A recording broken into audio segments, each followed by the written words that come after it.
I believe we are live at the 2022 Canadian Indoor Singles Championships. I'm Jake Shuknik, joined today by Rob Gallipo. How are you today, Rob? I'm great, Jake. How are you doing? I am doing well. Our feature match here this morning is between Jillian McMurchie from Manitoba against Joanna Cooper from Alberta. And we are joining in on the action 2 ends late. They are already into the first set, and Joanna's up to a quick 3-0 lead, I believe. Yep, Joanna's got off to a good start.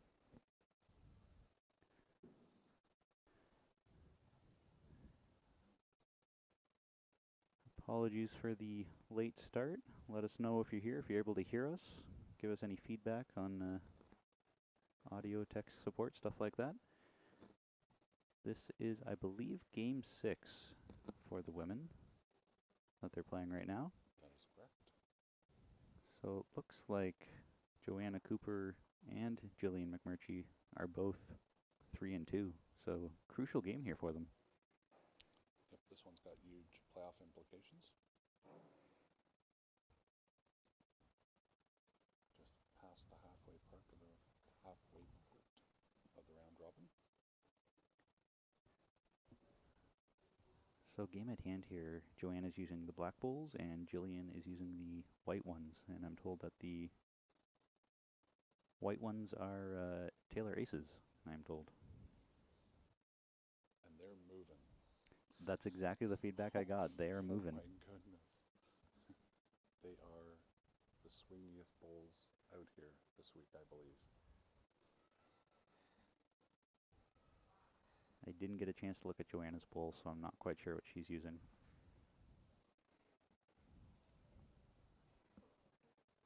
Whatever it is, looks like she's holding 2, maybe 3 right now. After her quick 3-0 head start after 2 ends. Here at the Pacific Indoor Bowls Club in Vancouver, British Columbia.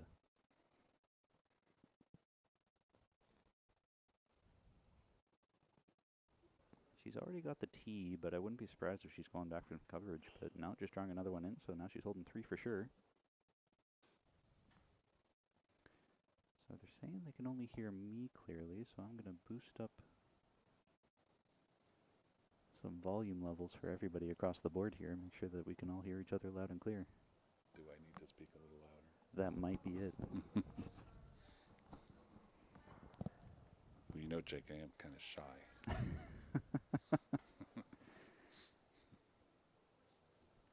Great last bowl there from Jillian to find a friend, and I think that she probably got one out of it. Yeah, that's a big point. Big difference between 3-1 and 6-0. Mm-hmm.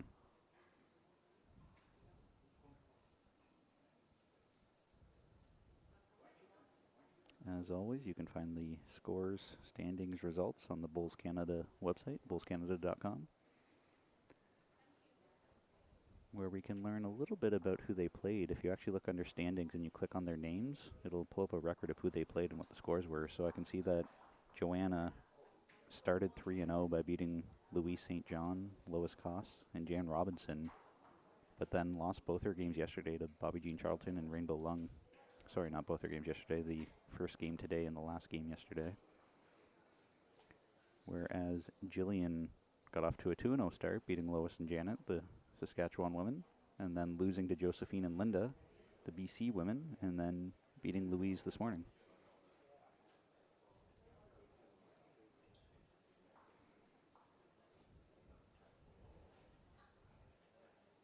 I can see that Sarah Van Stein is laughing at your comment about being shy there. Well, Sarah doesn't, obviously she doesn't know me. Yeah. Yes. Nice to have you back, Sarah, tuning in from Eastern Ontario. Yeah, she's a pretty faithful watcher, isn't she? She really is. I think she's been on almost every broadcast we've done so far this year. No, that's excellent. It's good. I don't know if YouTube lets us appoint #1 fans, but I should look into that. We can nominate her. Yep, absolutely. Jillian's first bowl came up well short, but her second one is much better. think she's going back to the tee, but pretty good improvement.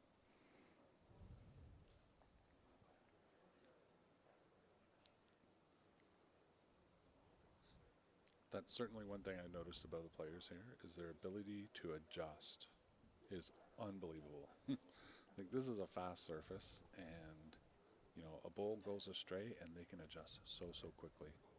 It's very impressive.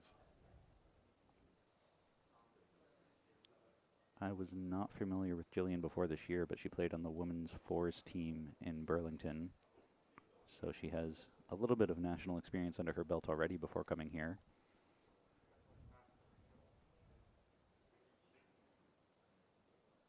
And Joanna has been around for a while. She's played in this event before. She also played in the women's pairs in Burlington this year. Played in New Zealand and Australia many times before, so she's got quite a bit of experience under her belt too.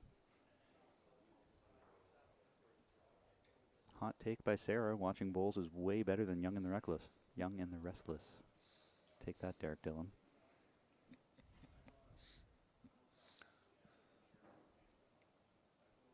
Well, this looks like a nice adjustment from Joanna. Yeah. Third tries the charm. Didn't quite give it enough. Leaving the door open here. I think it's probably 2 to Joanna at the moment. Yeah, I think so. Far enough away, you might want to call a measure for that anyway. Measure, yeah, exactly. Jillian's asking on shot bowl.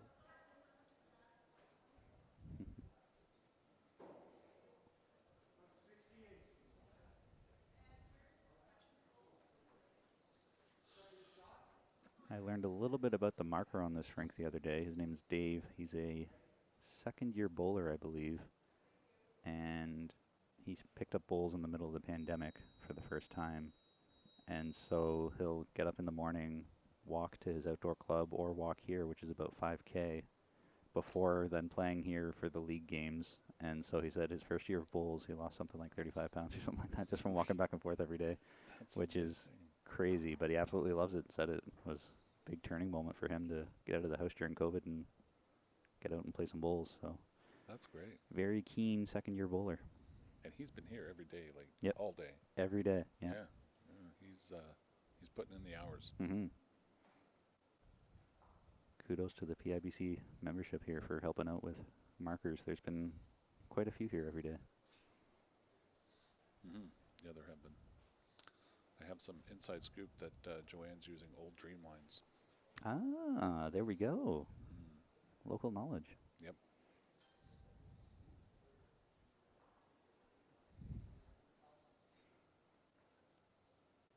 I'm still waiting for you to come down here, Shane, so we can put you on the mics too. See how you can multitask by commentating on bowls, watching bowls, and then have Y and R on the third screen.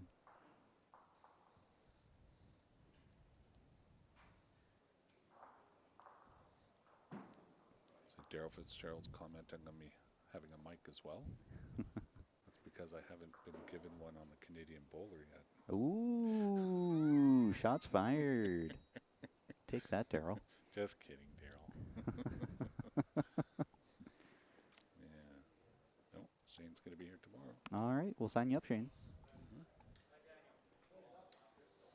So it looks like Joanna picked up a 3 that last end. I thought it was only 2, but good for 3 to give her a 6-1 lead after 4 ends of play here in the first set.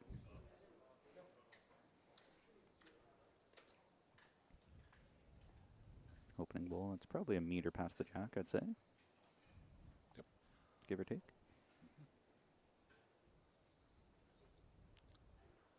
Matt is up 1, 2, 3, 4, probably 5 dots from the tee, so 5 meters from the tee.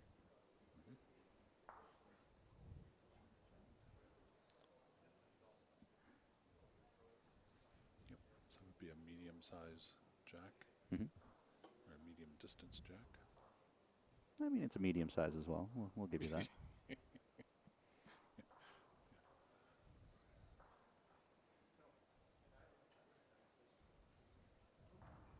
So based off of the women's standings right now, there are only 10 women in this event. So You got a 4 out of 10 shot to make a medal game, basically, is how that's going to break down. But right now, Bobby Jean, Josephine Lee, and Jan Robinson are all atop the leaderboards at 4 and 1. So with Joanna and Jillian, as well as Linda and Rainbow, all being 3 and 2, this game is maybe the turning point for whether or not you're going to make a medal round.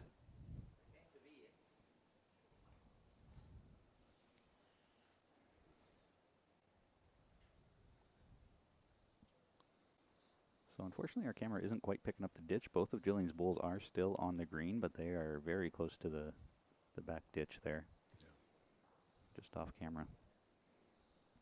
Jillian flipped hands for her second shot there, and that's a tricky thing too, going back and forth between hands. It's you'll find a lot of players once they, unless they absolutely have to switch hands, they'll stick to the one side. And I know in Rink 4 a lot of people have been avoiding the ditch. I saw yesterday on Rink 1, being an outside rink as well, that there were a couple of bowls that were lost to that side ditch. Yep. It's easy to do. It's so easy to do. I mean, Jillian's bowls have to come, they're within 6 to 8 inches of the ditch to come to the jack, and she's tight to the jack at that. So if she, anything to the left of the jack, she's got to be hanging right close to the ditch. And that's tough. Yeah, that's something I hadn't really thought about here on these 3x3 indoor rinks here, is that if you're on rink 1, 3, 4, or 6, any off-center jack, and it kind of takes away that entire hand. There's 4 ditch rinks here. Yeah, 4 out of the 6. This was a weird one making the draw for it, because usually we try to make it so that people aren't playing on the same rink twice in an event, but usually there's so many extra rinks to spare that it's easy to do. But for this, it's not really possible to do, especially for the men.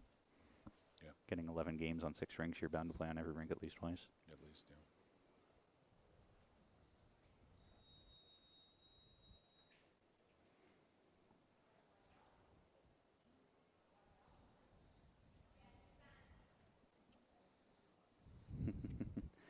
So James, the squarish box in the middle halfway down the green is, I believe, a dehumidifier.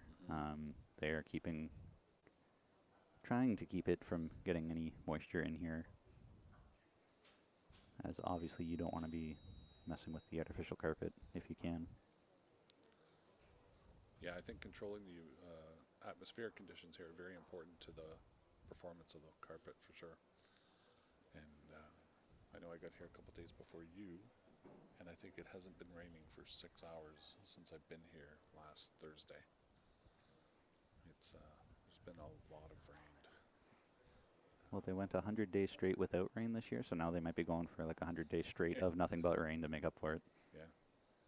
But that's going to make a difference. The front doors here are opening, closing all the time. And, you know, it's heavy and humid. You can feel it. And Serge, the president here, is telling me they have to empty those dehumidifiers a couple times every day.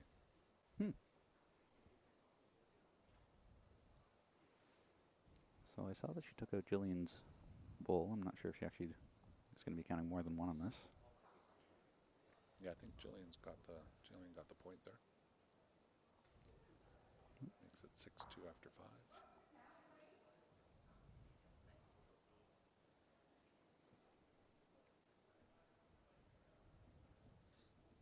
Yeah, Shane has some more insight there. Bad flooding a few years ago. Use of heaters and humidifiers. Over on rink 1 too, they have like a fan, a blower going all the time too. I was going to say, you might be able to see that on your cameras, but I guess not. It's probably blocked out by the post, or it's just off screen. Yeah, it's a tiny little thing. It's pretty small. Yep.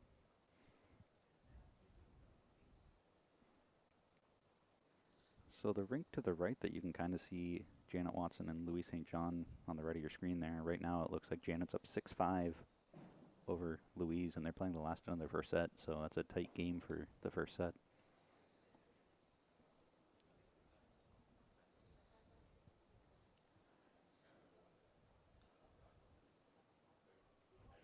This is Louise's first venture into indoor bowls. She's made great improvements as the week has gone on. She's enjoying herself and learning exponentially. So it's good. She's also made some fashion statements with very colorful socks. Oh, Kiara Shalo was here the past couple days, and she commented right away. She has different colored socks every day. They're really cool.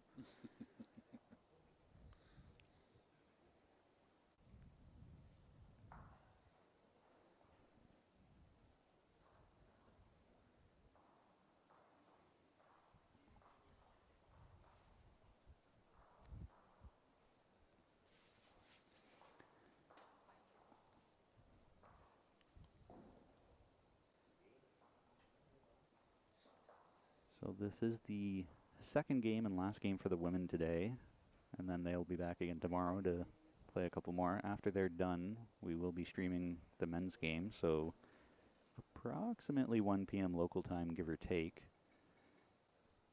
And looking at who's on rink 4, I believe that that's going to be Huren Bartu and Tim Mason. So a battle of the heavyweights from BC. that'll be a good match.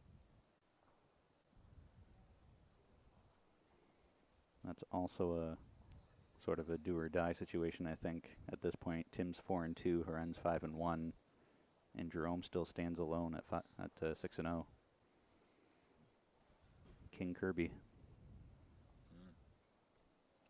He's playing very, very well. This is a very interesting head shaping up of having two matching bowls a meter behind, and then one back on the tee, one 3 meters in front. Looks like they've sort of figured out the line, but just struggling with the weight here. Yep.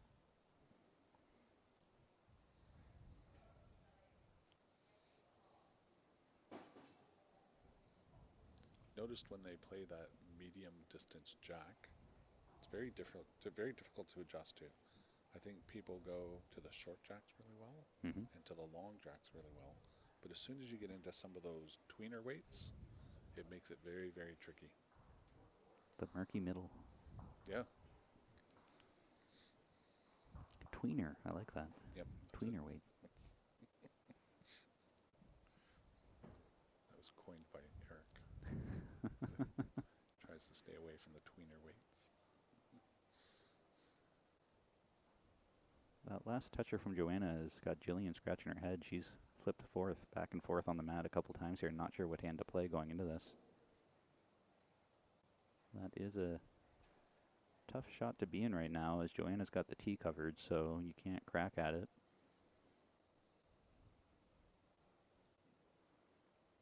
Should give it a good run, just a little heavy. So last ball to come from Joanna here, a chance to score 2, which would not quite put this first set to bed, but if you can go up 8-2 with 3 to go, you're laughing. Definitely in the driver's seat.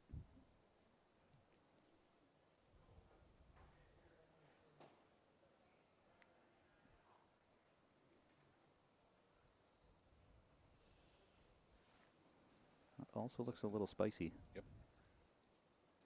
It's going to slip by. Interesting. Usually when you're holding one and you've last ball, most people end up coming up short because they're scared to touch it, don't want to move it. But Joanna clearly didn't have that fear. No.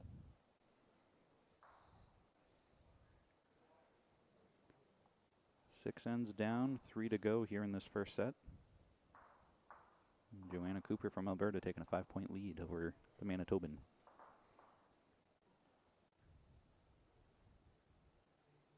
Ooh, Daryl grilling you with questions right off the hop here. I'm telling you, that's a tough one, eh? Welcome to day 1. Yeah. Holy baloney. Yes, Daryl. Job number 1 is co-commentating? Yes, that's day 1 after the appointment of being the executive director for OLBA, is to sit here with Jake and do commentary. No, there's lots on the schedule for the OLBA. There's a lot of exciting things happening. I'm not too sure if we want to consume this streaming with that stuff, but I think the biggest thing coming up is a new CRM system for all the clubs. I think administratively it's going to help the OLBA and the clubs significantly. So one of the first duties will be to oversee the implementation of that CRM system. And that's going to start next week when I'm back home. And we'll have that up and running for the spring for all the clubs. So that's first and foremost. For those of you who don't know what CRM stands for, that's a customer relationship management type program. So from my point of view, I'm beyond excited for that to happen. Instead of having to guess at who's a member where or how many members each club has, to have that all under one system, one house, is going to be super useful, super informative, and the amount of data and information you'll have from that to make better decisions going forward is Yes. nothing but good. Yeah. So I'm looking forward to getting that up and running. That'll be great. Guess the other major thing that's been happening is the competitions committee has been meeting a lot after the championship season and getting all the ducks in a row for provincial championships next year. It's unbelievable the amount of work that goes into this beforehand so soon. I guess intuitively you kind of know it, but once you start living it, it's like holy baloney. There's a lot of stuff. So the competitions committee's done a great job on making some modifications to the conditions of play and lining up the clubs that will be used for the 2023 provincial championships. So it's good. It's interesting to get that question of what are you going to be doing as ED, because from my point of view, I think that's sort of like asking what does a provincial organization do, and so I think of everything from making an annual plan or a 4-year strategic plan, setting budgets, setting policies, and then there's everything from events to coaching to player development to club management to just generic Q&As. Like the list goes on and on and on, so I don't know how you're going to be able to answer that question shortly without, a laundry list of 1,000,000,001 things that you're going to end up doing eventually. Yeah, no, and I've been working with John Fanton and seeing what he does through the budget process. And that's an enormous amount of work, getting all the feedback in from all the committees on what they want to do next year. It's interesting to see all the plans that are getting into place for next season. It's good. I guess for those who are watching not from Ontario, there are, over 120 clubs in Ontario, so Yes. north of 5,000 bowlers, 6,000 bowlers, somewhere in that ballpark. So there's a lot of stuff going on, a lot of moving parts. There really are. The nice thing is, too, is the OLBA in the last couple of years has put a lot of work into a strategic plan and an operations plan. And all of that is now documented. It's set up for the next few years. And it definitely gives you, it definitely gives you a guiding document on what we're going to do and how we're going to do it. And it certainly makes the job a lot easier. And, you surround yourself with the right people that are going to execute on those strategic and operational plans. And, collectively, I can see a lot of great things happening in Ontario and Bowls in the next couple of years. So it's very exciting. And I think Sarah has the most important comment of all. Yes, she's right. No, there's a good balance there. So Joanna picked up 3 there that last end to go up 10-2, more or less putting the set to bed. Jillian's going to need to score a couple of perfect ends just to tie it, so tall order based off of how Joanna's been playing so far here. But that's the magic of set play, right? Take these next 2 ends and get comfortable with your weights, get comfortable with your lines again, and the great thing is in two ends you clear the board, right? And take another run at it. That's both the magic and the curse of set play.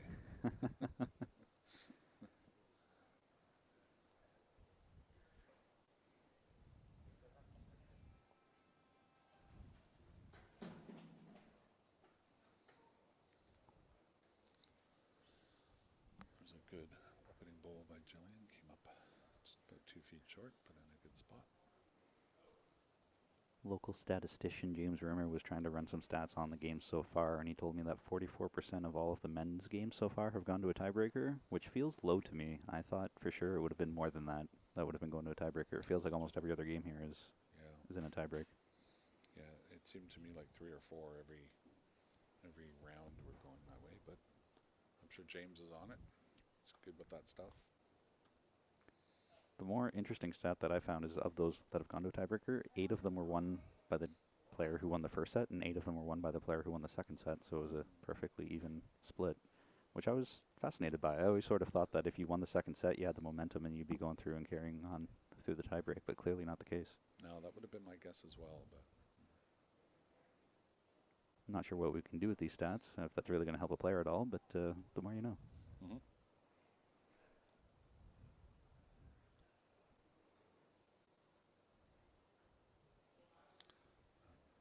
I think bowls is a great sport for that. I love keeping, when Eric plays, I keep stats for all his games. And we actually learn quite a bit from them. Mm-hmm. I think it's probably a good thing for me to do while I'm watching it because it keeps me occupied. Keeps me from biting my nails. But you know, you can learn a lot from just tracking very few things. Mm-hmm. It's good. It's always good to. It's good conversation afterwards. We can chat about a game and you know, leading into the next game, talk about strategies and. There's a good shot by Jillian.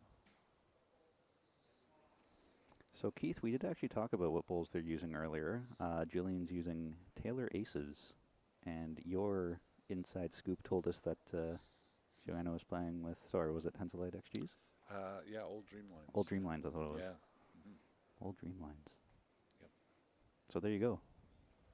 Shout out to Keith Johnson for continually tinkering with and updating our scoring system right now. So you'll notice that the scoring system we're using is different than what we did all year with Event Connect. So this was a bowl-specific system designed by Keith a few years back, and it is wonderful to work with, and he's constantly making improvements on it. So you'll notice it's actually getting better and better at being mobile-friendly now, too. So you can check out the standings on your phone as opposed to having to use a laptop. Yeah, I love it. It's great. You can navigate through it very well. So that kind of leads us to the next iteration, Daryl. Keith and I have had many a conversation about getting end-by-end scoring up on the website, which would require someone to be constantly entering in the scores after each end. But then that way you would actually be able to check and see who won the last 1 to 2 ends of the final set and how that's going forward. Right now, the only way I'd be able to check that is if I went and manually looked at all the scorecards from each game, which I'm not sure I'm in a hurry to go and do that and crunch the numbers on that right away. But if we do ever get to that end-by-end scoring in the system, you'll be able to see that for yourself. Yeah. I would have that for Eric's games, but I haven't looked at it from that perspective at this point.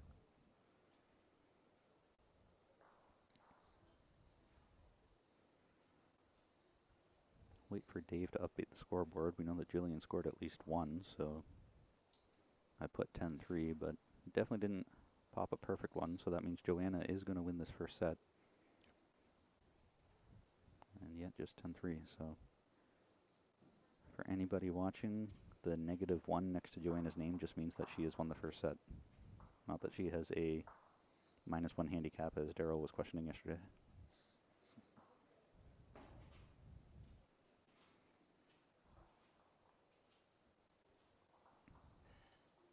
Shane, quick to come through with the stats. Yep.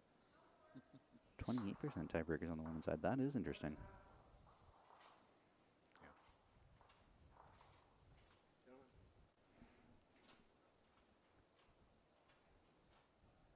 So now with this end being not quite useless, but the set's already done, you know who's winning it. Getting your draw weight down, getting your game plan ready for the next set is crucially important. I don't know if the players are actually thinking here at all about their plus-minus, because with the tiebreaker, everything being done on paper, there's no on-green tiebreakers at the end of the round robin. It goes to, you know, games won and sets won and set points and everything else. So plus-minus is kind of far down the line before it comes into play. Yeah, there's a lot of things that have to happen before it gets to plus-minus, but you know what? It's still there, and it can still happen, especially with the standings as tight as they are, right? Yeah. There's very little wiggle room there between quite a few ladies, and can't imagine it gets to that, but I guess it could, I guess. It could, I guess, yeah, Yeah, in theory. yeah. The big thing is set wins, right? That's Hmm. if you're going to lose a match, you want to at least lose it in a tiebreaker to get a set win. Because I think those will come in handy when it's all said and done at the end of the week.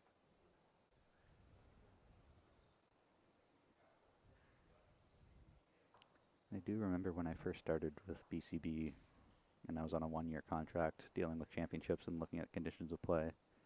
Back then, they had a long laundry list of things that you would go through for tiebreakers. And I was thinking about the majors. I think it was the pairs and fours that we were looking at, and it was, you know, games won and then plus minus shots for, or shots for and against those tied teams, and then do some mathematical of like shots for divided by shots against or something like that. And there's like a list of like 10 things, and if all of these are all tied, then the one at the very end was just toss a coin. And I thought that was the funniest thing. If you ever happen to be tied in every statistical category for the entire event, here at the very end, we're just going to toss a coin. Save a lot of time. Save a lot of time, absolutely. Never saw it implemented because there was like 12 things you had to go through first, but Thank goodness. There's a good draw by Joanna.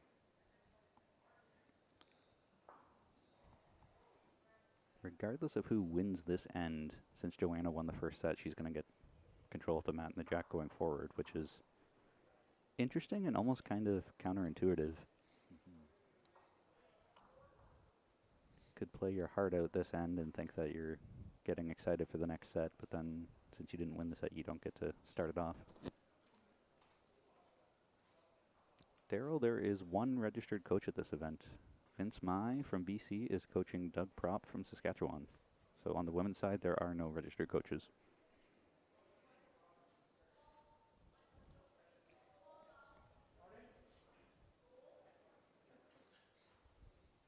Which is a little bit surprising, to be honest. I see Derek Dillon at most events for Team Alberta as a coach, but decided to put his feet up for this event, I suppose.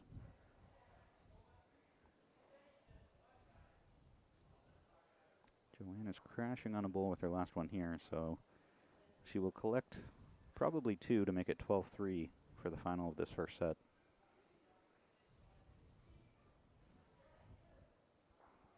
And we start again.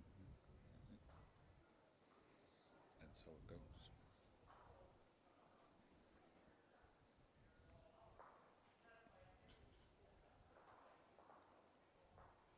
Starting off with a bit of a change here, bringing the mat up a little bit further than usual. Yep. I think that looks to be up about the four dots. Mm-hmm. Jack's going to the tee.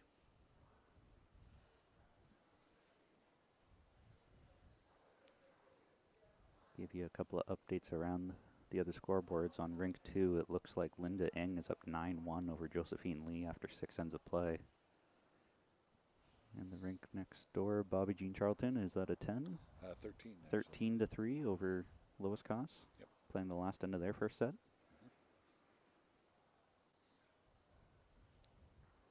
Over on my right here, rink 5, they're already into their second set.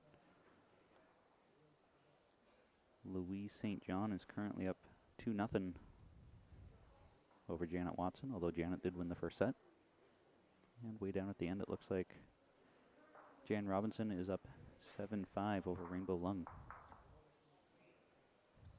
They're playing in the 8th.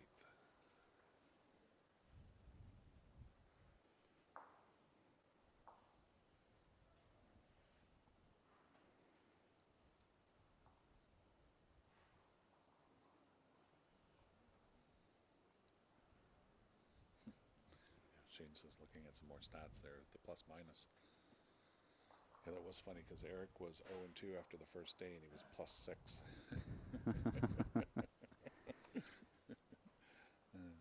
That has to be frustrating.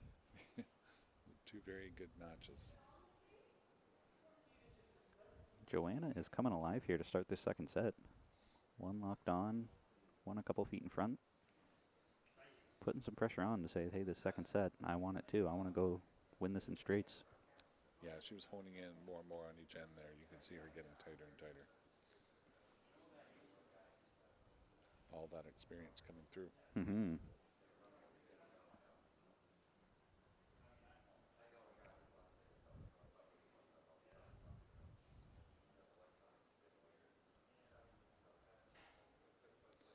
Love watching her release a bowl. She's so technically strong and very deliberate, and you can see the Pat Bird influence. Ah, yes. The Pat Bird influence. Yes. It is important to be technically sound here, as if you drop a bowl, you'll hear it. It's loud here. That's for sure.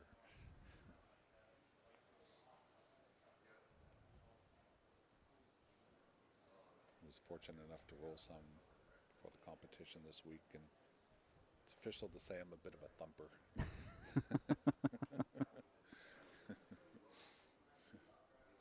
Yeah. Well, as long as you're consistent with it, Yeah, true enough. that's all that matters.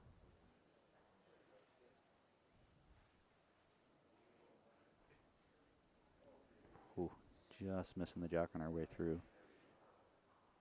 Might make it a measure now for second shot, though.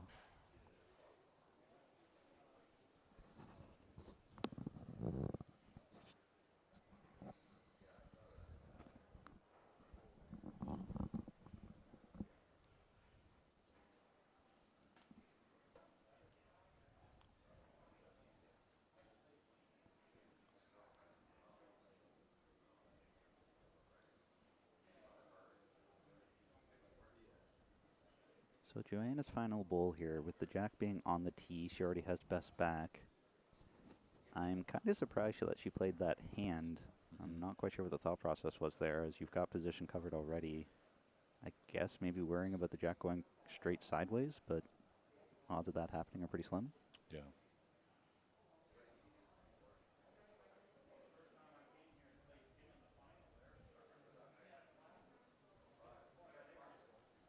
Shane, if you were a musician, by all means, I give you full control to start your own band and call it the Pat Bird Influence. Pat might want royalties out of it, but I don't. I kind of like the sounds of that.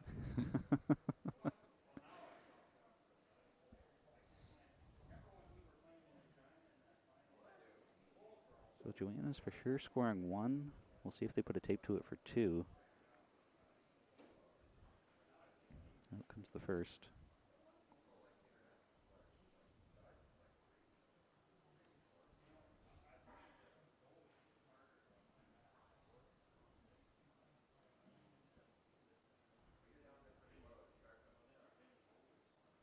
And no, just the one, I think. It's going to be Jillian's, yeah. Quickly 1 zip.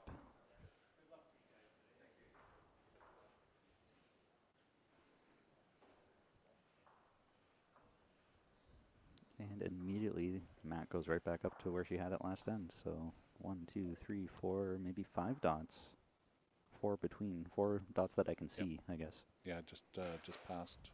Actually, at the top of the fifth, they're just a little ahead of the fifth. Right. So pretty close to, and she's 1 dot up. One and a bit. 1 and a bit from the tee, yeah. So that's a short jack. Mm-hmm.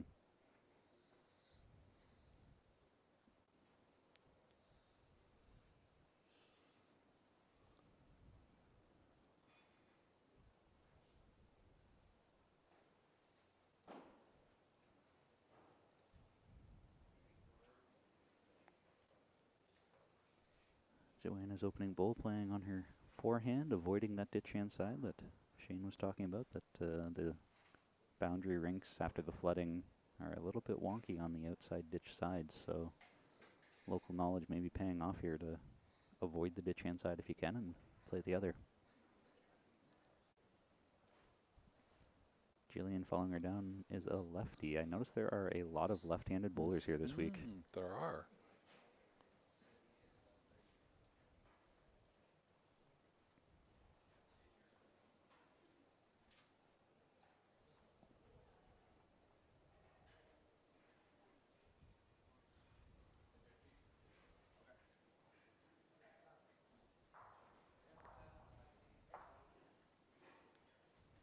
So we'll see what kind of an adjustment Joanna makes, with her first one being about 1.5 to 2 feet short.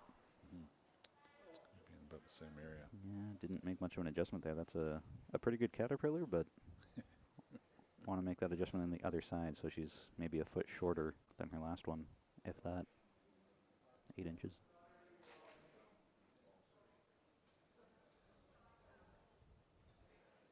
This looks like a pretty good adjustment from Jillian I think so. coming in. Did she send it? I think she did. Not quite. Good for second. Yep. Zoom Zoom, welcome back. Potentially. If you're trying to follow lines, then yes, but I would maybe suggest that most people here aren't trying to follow each other's lines. I have talked to a few left-handed bowlers who say that they intentionally try to take weird positions on the mat and throw people off by standing off to the side or just taking a weird line that'll throw other people off.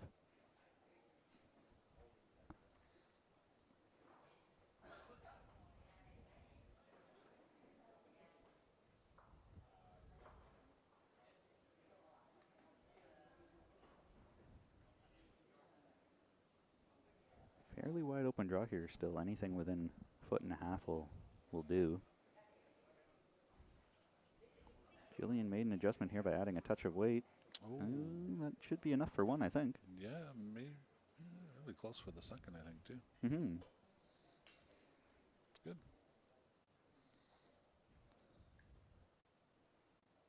And Joanna was quick to get down there to take a look, Yeah. which haven't really noticed a whole lot of walking back and forth yet this game. Both players fairly confident with what they're doing. Yep. It's always worth the walk, though, isn't it? I agree. I've learned the hard way that I would much rather see things myself than ask the marker. Oh, yes. Yep. Yeah. I mean, the markers are doing a tremendous job here, but there's just something about going down and getting your own perspective as well. I think it makes a huge difference.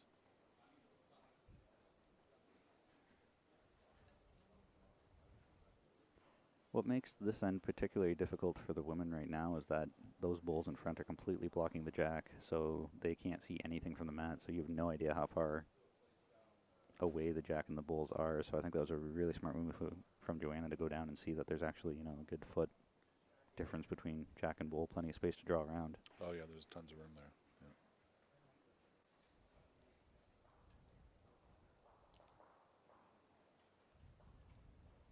Playing Just some going at weight. it, yeah. Interesting. That is interesting. I guess there's not a whole lot of risk here. And bing, bang, boom, Bob's your uncle. Yep. That's at least a swing of 3, maybe 4. Mm-hmm. It's a great shot. With only one bowl in the head here now, I don't think Jillian can fire or do much more than a draw here. Right.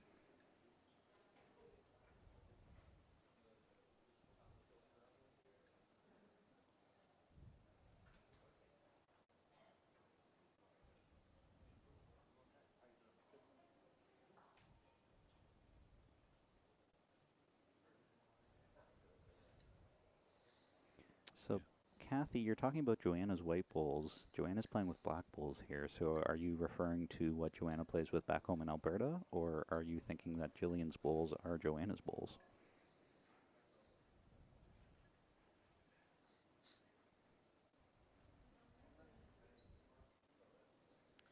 Yeah, James just brought up a good point too, with how much you have to throw as far as weight goes. Mm-hmm. You're right, James. You don't have to go full out here to throw a drive. You can throw probably half the speed of a drive on an outdoor rink, and the ball will go fairly straight.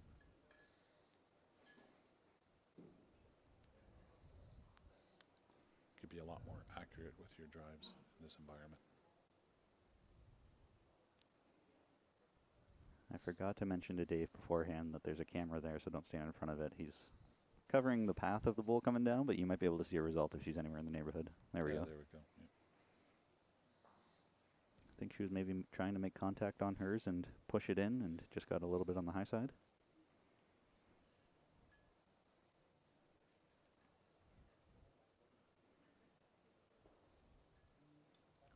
You'll notice that they're playing with one mat as Joanna carried it down with her, and that's popular in Southern Hemisphere, Australia, New Zealand, as when you're playing with a shorter mat bringing it up to the hog line, it actually saves you quite a bit of time. You don't have to walk back to place it behind the ditch board and then walk all the way down and go all the way back to the ditch board to get the other one. So I'm a big fan of that, but it's not something that we're typically taught here in Canada or used to.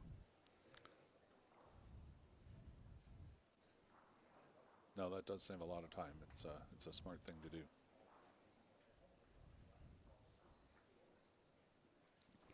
Kevin, we've got a battle of the heavyweights next.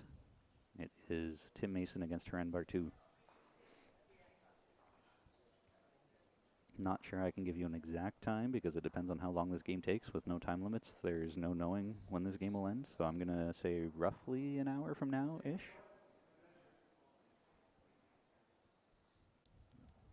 Put it in around 1 o'clock local time, which is, I think, the scheduled start time. Yeah, that's what I was guesstimating when I tried to put things into a system for people to know what time games are starting at. It's tough, though, because if none of the games go to tiebreakers, that saves you a lot of time. And if every game goes to tiebreakers, that changes things. Yeah. Daryl, are you suggesting that that should be maybe a strategy we start thinking about? With weighted jacks, you can displace bowls using the jack? How hard do you want to fire?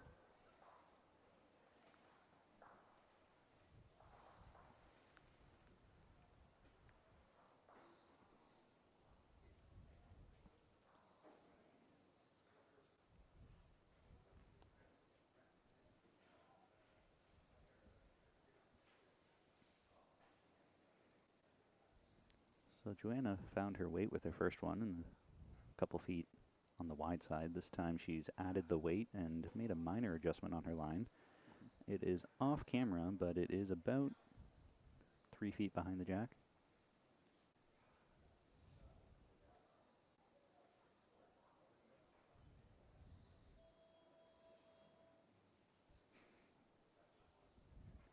James, I can't really speak to what they do here for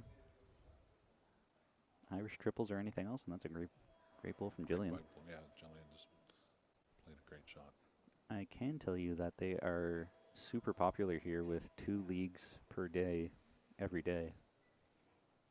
So they are almost reaching capacity for what they're currently offering, as previously they used to be able to just anybody could walk in and sign up by putting their name on paper, but now there's a lineup out the door, and if you're not here early enough, then you're too late to sign up for a league. So they might need to start either adding more leagues or shortening them or something just to incorporate all the members that they have here now.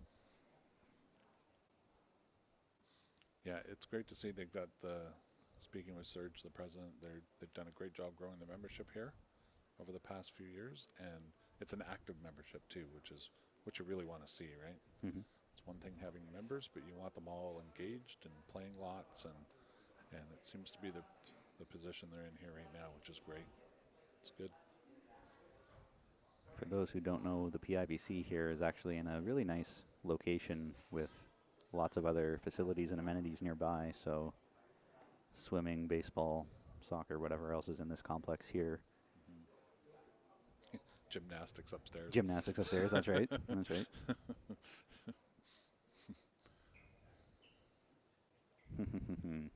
Daryl getting into some like deep philosophical questions here. Yes, but needs to be managed properly. So one of my qualms with everybody up in arms saying we need to get indoors across the country is that there are way too many clubs currently that are in need of some better management practices. So I think if you were to just magically pick up the PIBC and plop it in every province, I don't think that would work very well because people struggle to manage their outdoor club to begin with. And once you have an indoor club, the complexities of increased hydro bills and time of year usage, not having people just walking by and saying, what is that? I'm going to come through the gates to try it. There are different challenges with it. So I do think it can work in every province, absolutely. I don't see why it couldn't, but I do think that you would need to have the right people running it and thinking a little more strategically about how to use it. Yeah, there's a different business model out there that would work with this, I'm sure. Um, you know, where and when, that's the big question, right? Mm-hmm. I know where and when it ever happens in Ontario.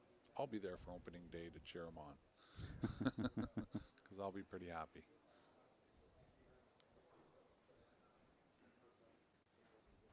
So Sarah, I appoint you to come down here and do that now so you can tell us what it is.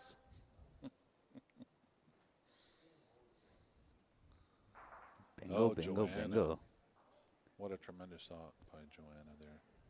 So I'll try to describe it as it is off screen. Joanna had two bowls, receivers waiting there for the jack to nestle up next to. So Joanna is currently holding two, probably about 3, maybe 4 feet behind that white bowl that's on your screen. So it is just off screen, left corner. And Jillian's throwing weight at this too. Weight at it, yeah. Close. Oh, Ooh. just went off her. Flipping her short. So that'll be 2 to Joanna for sure. She actually does have one that's like hanging onto the ditch. That might be worth a measure. I think it's a third. I think it might be a third. That's a big turning point in this match. Mm-hmm. Yeah, Jillian was looking to tie it up, but this is going to make a difference.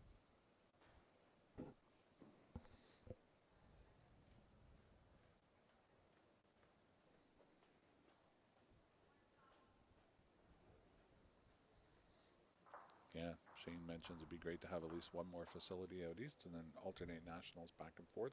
Mm-hmm. Wouldn't that be a happy world?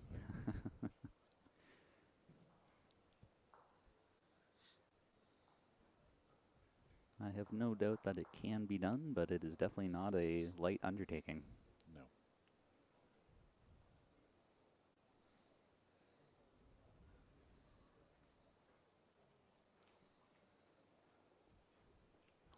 So it was a 3 scored by Joanna. Quick 5-zip after 3 here. Storming ahead.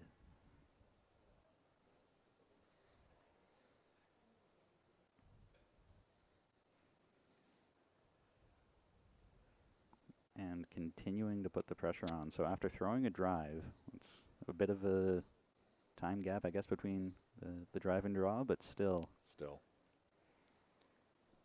Yep, that's that strong technical ability. Definitely worth practicing for all you rookies out there watching. Yeah. Drive and draw, it does take a while to get used to being able to do that. Yep. And there's a good example. Jillian coming off a drive as well. Maybe not with that same experience that Joanna has, and just was heavy with her first draw. Mm-hmm.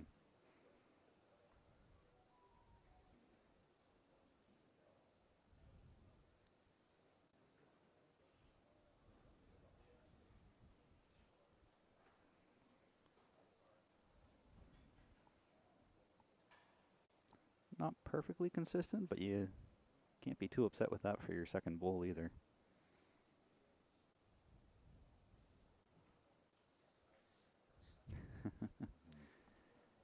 Jane's comment. Shane, if you want to go and start lobbying all of the provincial governments to let us do that, you have my full support. Yeah. But until that becomes legal for us to be able to do so, not much more than wishing and dreaming and hoping at the moment. Great job by Jillian there. She just got a piece of the jack and it went on to Joanna's bowl, but good for her to get a bowl in the head there. Mm-hmm. And yes, regard to Shane's comment, that's the idea. It's going to be a facility that's going to be a shared facility. There has to be some other draw that will get people there. I mean, I've always said it'd be great to have bowls clubs at all the casinos in Ontario. Like, think of Woodbine Centre in Toronto that's going through a big renovation right now. Man, if they slapped a couple greens there, half the seniors in the province go there anyway. Mm-hmm. You would get a great membership following, and not to mention the people that would just walk by that aren't bowls players, regular bowls players. they'd be able to capture a lot of business that way as well. I'm sure. It goes with any casino in the province. Another good shot by Jillian, just a little short. A little short, but that's another second. So she's got 2 seconds now, but that's going to be tough to get at. I don't see how you're going to be able to drive at that really the way those two in front are placed now. So Yeah. if I were Joanna right now, I would almost be tempted to leave well enough alone. I wouldn't want to give her a wing or anything to use because right now the only thing I see for Jillian is really just a cold draw. Mm-hmm. Could maybe place foot or two through, but Yeah, something in the back just to, in case the jack gets loosened up there. All right, so now we know how to get Shane to immigrate to Ontario. Mm-hmm. Good stuff. But yeah, I think that's what it's got to be. It's got to be something else to draw people to To the facility? to make it a destination, right? It's got to be a destination where people can, spend more time, have multiple things to do. More and more cities are looking into those multi-use facilities where it's more than just one thing, so you get more bang for your buck. Yep. That is almost the exact opposite of what I would have wanted to do there, because now that opens up a window for you to It actually does. play some weight through, get a kiss off of Joanna's bowl. Yep. Joanna won't be happy with that shot. I don't think so. That said, it's not like it's the easiest shot she gave her either. You still need to make it.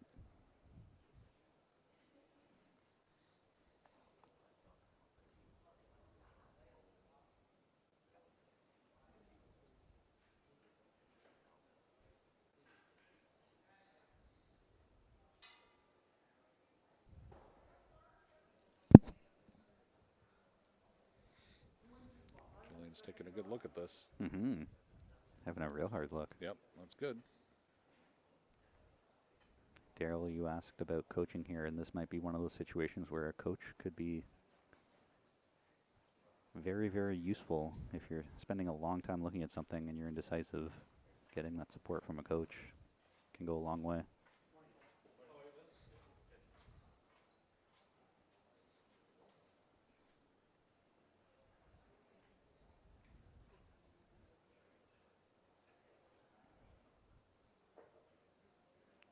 Ernie mentions that PIBC works because it is a shared facility. And yes, it is a shared facility, and they've got a great lease with the city too that certainly helps. But yeah, as we mentioned, there's a very active gymnastics club upstairs that does a lot to draw people into this area. Kind of surprised that Jillian played that hand.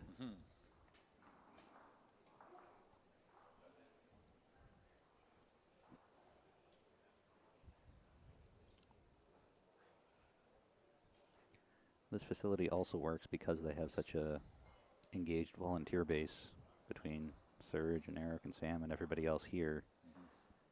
It doesn't seem, at least from my perspective, like they're hurting for getting volunteers out to help, which is not necessarily the case across the country or across the sports system in general. Volunteer burnout is a very real thing. It really is. It really, really is. But yeah, everybody here is just, everyone jumps in. It's I think they've done a fabulous job. And it's not the same 6 people marking Right. either. It's there's been a lot of people here marking. It's nice too seeing them dressed in the whites and makes it, Easy to tell who's a marker. yeah, Got their dress code here. yeah, raises the bar a little. It's good.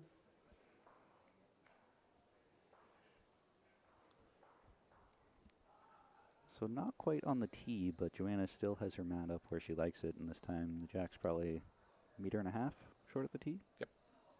Yep. Doesn't phase her any as she plops her first one directly behind it, though. My goodness.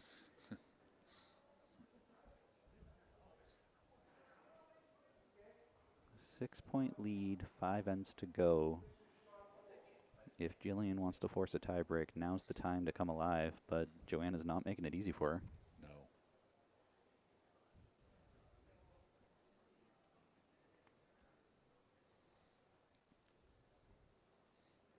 It's not in a bad place. Jillian's first bowl. Yeah, I have no qualms with that. Gives you a chance to drive at it later if you want to. Mm-hmm.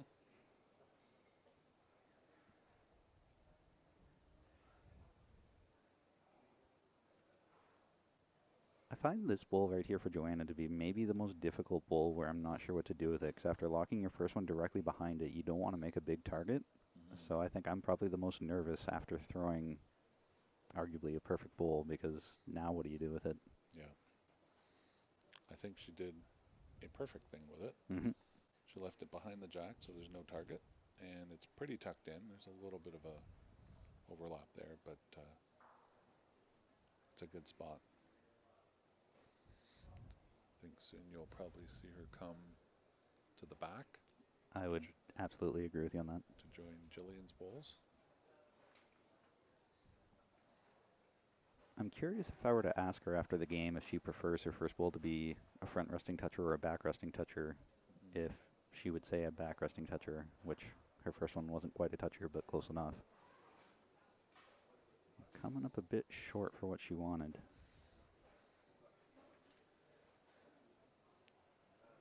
Lots of stuff for her to rest against here now, but third bowl, important bowl. Don't want to be down 3 or down 4 with your last one to come. Jillian is hoping to find a friend, and she does. Yeah, good effort there. Second shot. Beautiful. 9 sets being such a quick game, at this point, I would almost say Jillian might need to make a move here and say that you're not okay with second shot. Mm. 'Cause after this, if things play out as they are right now, she'd be down 7-0 after 5 with only 4 ends to go. Yeah. And you want that mat. You Yes. want to be able to set your distance. Mm-hmm. That's so important here. Here it's automatic. If you win a toss, you take the mat. People will by far choose their distance Mm-hmm. over last bowl. I have slowly become that way myself when I play singles too, even on the outdoor greens. Yep. Mm-hmm. Oh, jeez. Bad break for Jillian there. Good effort, but that was also almost playing with fire. If she would have clipped her bowl, she could have Yeah. been down 4, so that was kind of a risky shot to play. Yeah, true. But Nothing ventured, nothing gained, I suppose. yeah.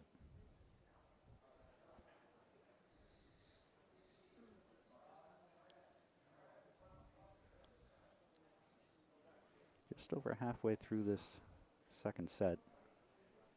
Joanna off to a commanding lead here so far. And I think if you watch what Joanna's doing here, she's being very strategic about her mat placement. She's creeping up a little bit further and further each time. She's up about 7 dots now. And Jack is going to be, looks like it's heading pretty close to the tee. That's actually stopping fairly 2. short. I would. Yeah, this might be, Hmm. I think it's fine. I think she's 7 dots up and 2 dots ahead of the tee, so she should be okay. 2 dots. Yep. Yeah, we're okay. So Yeah. 8-0 after 5. So 4 ends to go. Jillian needs to score slightly more than 2 points an end the rest of the way out, because she will need to win the second set to force a tie break. 10 is the magic number of dots here. 10. Any combination of mats up and jacks up adding to 10 needs a measure. So, Interesting. That's good to know. yeah. That's good to know. I didn't realize it was 10. Mm-hmm. 10's the magic number. Yes. I know. Anything when we're doing stats with Eric, anything that are 8, 9, and 10 dots are considered short jacks. Mm-hmm. Anything with 0, 1, 2, or 3 Yeah. are long jacks. Mhm. And anything in the middle is a middle. So That that's murky kind of middle. how we've broken it down. That makes a lot of sense. Mm-hmm. So Joanne is 7 dots up and 2 dots short with the jack, so that's 9. So that's a short jack, and it's legal. Mm-hmm. So it's good. Look at that for local knowledge. If anybody watching is coming out to play in this event next year, boom. Yes. Game plan already made for you. Joanna's going back to the tee and just behind it.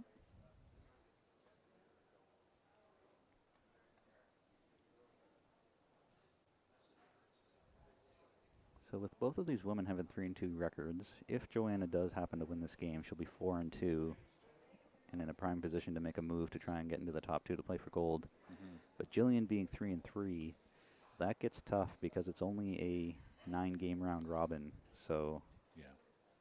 6 games through, 3 games left to be 500. No shame in being 500, but it's going to make it tough to claw your way back into the top 2. Yeah. Yeah, 5 and 4 might be playing for a bronze. Maybe, it's gonna yeah. be tough because Yeah. it is so tight. It is very, very tight. But yeah, 5 and 4 will not be playing for a gold medal. Mm-hmm. There's too many folks that are too close there. Mm-hmm. Clutch bull there from Joanna to come in off of Find a Friend.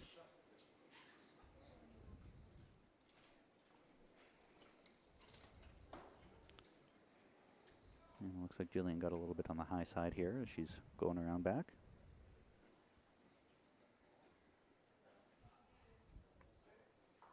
I'm curious if fatigue is playing a factor at all, because being here in late October, not too many people have been playing early October, even end of September, so it might have been a month since some of these people have played a bowl last. So now coming here and playing 2 games a day for 6 days straight. Curious about if that has any impact whatsoever on people just not being quite in prime conditioning. I think it's tough mentally too, Mm-hmm. because how often do you play 6 days in a row? That's very true. That's very true. How do you prepare for that? Yeah. I know in Ontario it's easy to enter a tournament every day of the week if you want to, but if you're not from Ontario, Yeah. you might only get 1 tournament a month that you can enter to begin with. So Yeah. Yeah, and even in Ontario, how many people play that? Well, I think there's a lot of people that actually play it off. Now that I think about it. But yeah, no, it's tough to play day in and day out. I know I played in my first majors in Burlington this year, and to play that many days in a row, when it got to the end, I was like, holy jeez, this is horrible. Not horrible, but it's draining on you. I've had this conversation with a few people before, and I'm curious what your take is on it too. When it is a week-long event, there's something to be said about getting into the routine, getting into the motions of the same time your games are every day. But for an event like this, it's alternating here where the women play their 2 games in the morning today, Yep. but tomorrow it'll be they get the 2 afternoon games, so it's completely flopped. So you're not able to get into a real system, smooth Yeah. routine. But what if you are not a good morning person to begin with, and then you're stuck with all morning games the whole week? So I'm not sure which way I lean towards, whether I'd want it to be consistent the whole week out, or whether it's flip-flopping so that way it's sort of fair for both people that way too. Yeah, well, I think for fairness purposes, it's good to flop back and forth. Mm-hmm. And you find, I know we found, Eric and I, we get into a routine, and it's the early day routine, and there's the late day routine, and you work your way through it, right? And that's kind of the way we tried to do our practices too. We tried to do a practice early or do a practice mid-afternoon, just to kind of get into that early shift, late shift mentality, right? Right. So the advantage of coming here a few days early, and that's what we tried to get right into that mode, knowing the schedule in advance, and I think that helps, because we had our late morning routine today, right, where you might eat a little more before you come to the club, because you're going to be here later in the afternoon, Right. whereas the early morning it's a quicker breakfast and getting up a little bit, getting up a lot earlier, and having your big meal of the day right after you play, sort of thing. So it does require an adjustment. It does need some thought. But yeah, I think it's good mixing it up.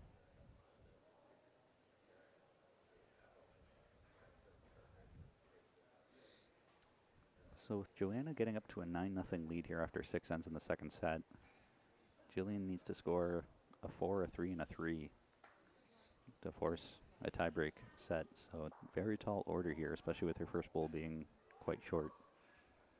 Yeah.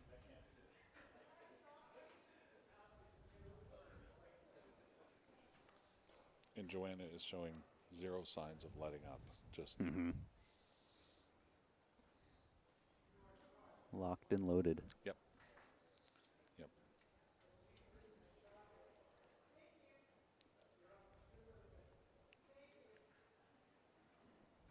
can just see the way Joanna is executing this game. She's going to be, for the next 2 days, very, very, very tough. Mm-hmm. And would not at all be surprised to see her in the gold medal game come Saturday. Her 2 losses did come in tie breaks, so didn't go down without a fight in her 2 games either. Yep. And interesting, Jillian hasn't made it to a tie break in any of her games. It's been straight sets, either straight wins or straight losses. Oh, both that is times. interesting. Yeah.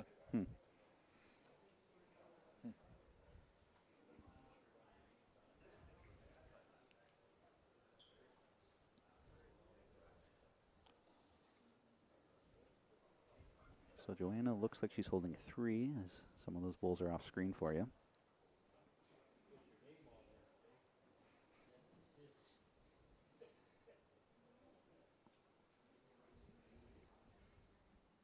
We'll see if Jillian's last bowl is enough to cut it down or draw it clean. This looks to be her best bowl of the end so far. Yeah, it's very good. Just on the outside. Fell away. Yep. Very helpful to cut it to 1, though. Yep. Limit the loss. It's a good shot. It's good to see she's coming down the green too. She's got a good smile on her face, so she's enjoying the experience. So that's good. It's tough when it's your first time at the PIBC. I don't remember ever seeing Jillian here. I don't imagine she's ever played here before. So for your first time here, it is very different from anything you've played in Canada.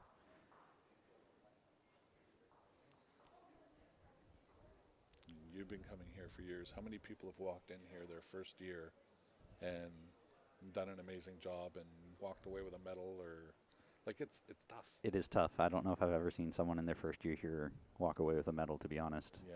If they have, it's been very rare. Oh, I can imagine. The closest I could say would have been the first time I saw Kerry Lucier here, but he came down over a week early and practiced every day for a week leading up to it. So that's, Yeah. I would argue, you're not really a new person anymore if you're doing No. putting in that kind of effort. Yeah, and Kerry's a ferocious practicer too. Mm-hmm. He's very diligent and just puts down lots and lots of bowls, and that's what you need to do here. Mm-hmm. You just need to put bowls down. I mean, they have to be purposeful bowls. You just can't be rolling bowls for the sake of rolling bowls. But he does purposeful practice, and it pays off because he performs well here. But this is you have to come here a few times and experience this before you can, I think, really start to be competitive and effective. And let's face it, the BC folks, they got a bit of an advantage, right? This isn't like outdoors where you can fly across the country and play on an outdoor green against local folks. I think it's a little more even field there. This is unique. Kevin Dusablon in the chat. That's a good question. John Bjornsson from Manitoba, maybe. So for a first-timer coming in here and medaling. You know, that's interesting. I do remember John Bjornsson being one of the few, if not only, to win the indoor and outdoor singles either in the same year or back-to-back year, something like that. So Johnny B might be one of those oddballs that came here his first time and medaled. I don't think that he won the gold his first time here, but he might have got a bronze his first time here. So that's a good question. Yep. I'd have to go digging to find out. Yeah. And I apologize for not knowing this stuff. I'm a relative rookie to this myself, right? So, but yeah, it'd be an accomplishment. And what about Pat Bird? If Pat Bird pulls off a win here this week, then he wins. He's won the men's fours, the outdoor indoor singles, the and the outdoor indoor singles, the men's fours, and the indoor singles. Yeah. How crazy is that? When I interviewed him at the majors in Burlington after he won the outdoor singles and talked to him about how does it feel and how did you prepare this year to other years, and you're probably the first one in a long time to win men's fours and outdoor singles in the same year. He talked about how in 2018 or 2019, how difficult it was to play in the fours or play in the pairs. I think he won the pairs that year, because then you have not even 24 hours off before you're right back into the singles. And so he intentionally prepared for how to celebrate, because you can't even really celebrate by going out or anything because you're right back at it in the next event, which I hadn't thought about before. And so he intentionally had a plan, went in, got gold in men's fours this year, outdoor singles this year. if he does happen to pull it off with the indoor singles this year, I don't think that anyone has ever gone for the trifecta before. I don't know if it was even possible, because prior to 2013, you couldn't play in the singles and pairs of fours in the same year, because way back when it used to be the majors was pairs, fours, singles all at the same all time. together, yeah. So that wasn't even an option. So now that it is, he would be the only one standing alone to get all three in the same year.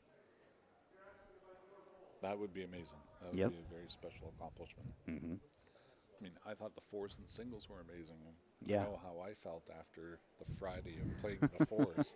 For him to turn around and do that again for another week and perform at that level, it's like that's just off the charts to me.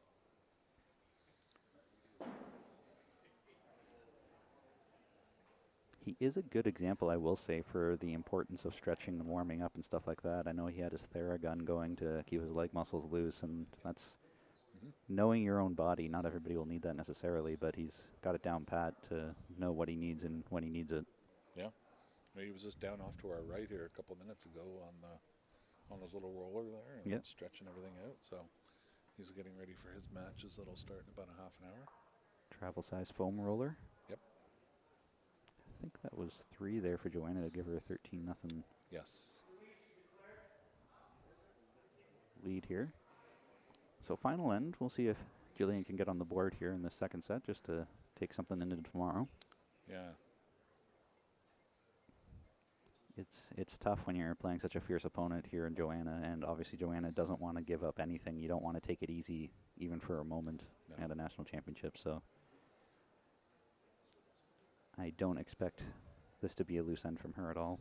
No, and you know what, to have again that discipline, having the match in hand and yet to stay so focused and to stay so on the jack it's a real testament to her mental game as well. Just unbelievable. Mm-hmm.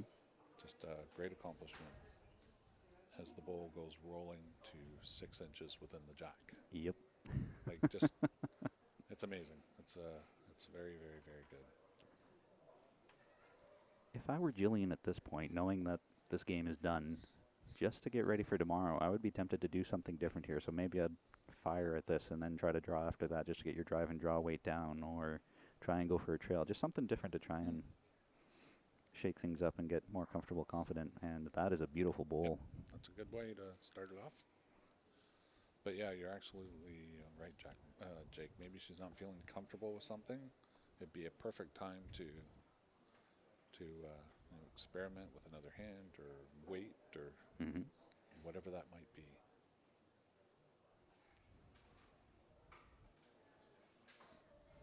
Joanna's not phased at all by this, though. She's over it. Fine, if you're going to take me out. I'll just put another one here for you. Locked and loaded. Yeah.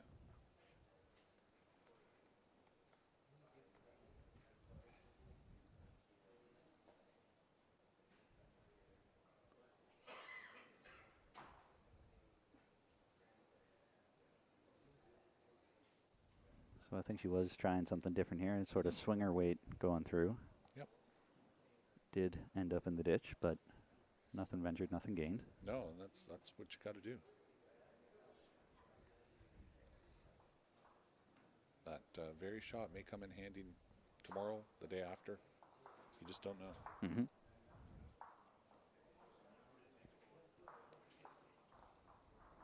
Ooh. Joanna was trying to draw in a third one, but crashing in, and I don't know if that's going to be second shot now. I think that Joanna's still holding 2, but I think so. it's a much closer third shot now.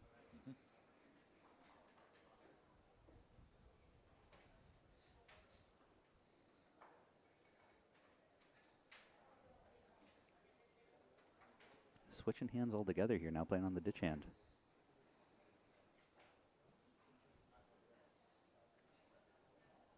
Not a mile away This either. is a very good effort. Just about a foot short. Great shot, though.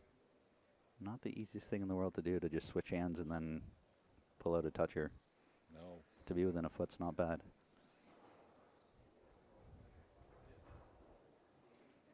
It's interesting here on the indoor too, as the competence and level of play rises, what counts as a good bowl and what doesn't changes dramatically too. So on an outdoor green, on a slower green, I should say, we often use a mat length as a good measure of whether it's a good bowl or not. But here on the indoor, if you're playing well, if you've got a feel for it, Hmm. someone who's a full mat length away is all the room in the world. You can still get 3 within that. So Yep. mat length is nowhere near good enough anymore. Yep. Jillian going with weight for her last bowl. Oh, just hit the gap. Found the gap. Yep. So that'll be another 2 or 3 to Joanna to finish off this second set. Yep.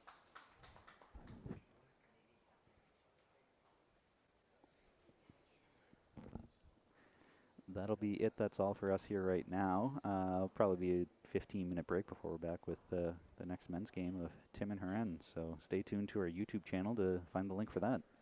Thanks for commentating with me, Rob. Jake, thanks a lot. It's a pleasure. Always fun to sit here.